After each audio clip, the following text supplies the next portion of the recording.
আসসালামু আলাইকুম রহমতুল্লাহি ওয়া বারাকাতুহু।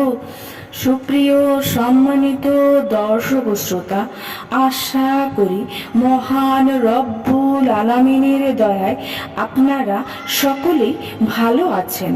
সুপ্রিয় সম্মানিত দর্শক ও শ্রোতা, আজকে হযরত ওমর রাদিয়াল্লাহু তাআলা আনহু থেকে একটি ঘটনা বর্ণনা করব। ঘটনার শিরোনাম হচ্ছে বাদশাহ যখন প্রজার খাদেম।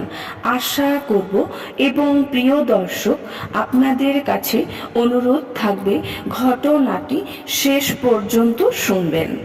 একদিন হযরত ওমর রাদিয়াল্লাহু আনহু মিম্বরে উঠে অনেক লোকের সামনে মোহর নির্ধারণের ব্যাপারে বললেন, হে লোক সকল, নারীর মোহর নির্ধারণের ব্যাপারে তোমরা বাড়াবাড়ি করো না।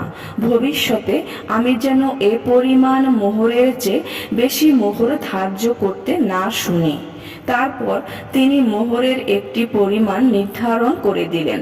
তিনি আরো বললেন, আমি যদি শুনতে পাই যে কেউ রাসূল সাল্লাল্লাহু আলাইহি ওয়াসাল্লাম যে পরিমাণ মোহর ধার্য করতেন বা তার কাছে যে পরিমাণ মোহর পাঠানো হতো সেই পরিমাণের চেয়ে বেশি মোহর ধার্য করেছে, তাহলে ধার্যকৃত মোহরের অতিরিক্ত অংশ বাইতুল মালে জমা করা হবে।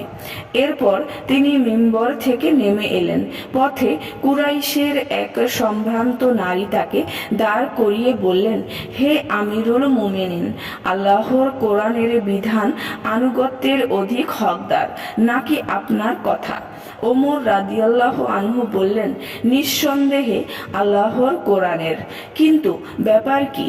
তখন ওই মহিলা বলল, এইমাত্র আপনি লোকদের অধিক মোহর ধার্য করতে নিষেধ করলেন, অথচ আল্লাহ তাআলা তো পবিত্র কোরআনে ইরশাদ করেছেন, যদি তোমরা এক স্ত্রীর পরিবর্তে অন্য স্ত্রী গ্রহণ করতে চাও আর তাদেরকে যদি অধিক হারে অর্থ দিয়ে থাকো তাহলে তোমাদের জন্য কোনো ক্ষতি নেই। মহিলার একথা শুনে হযরত ওমর রাদিয়াল্লাহু আনহু বললেন, সব মানুষই ওমরের চেয়ে ফিকহের বেশি জ্ঞানের অধিকারী।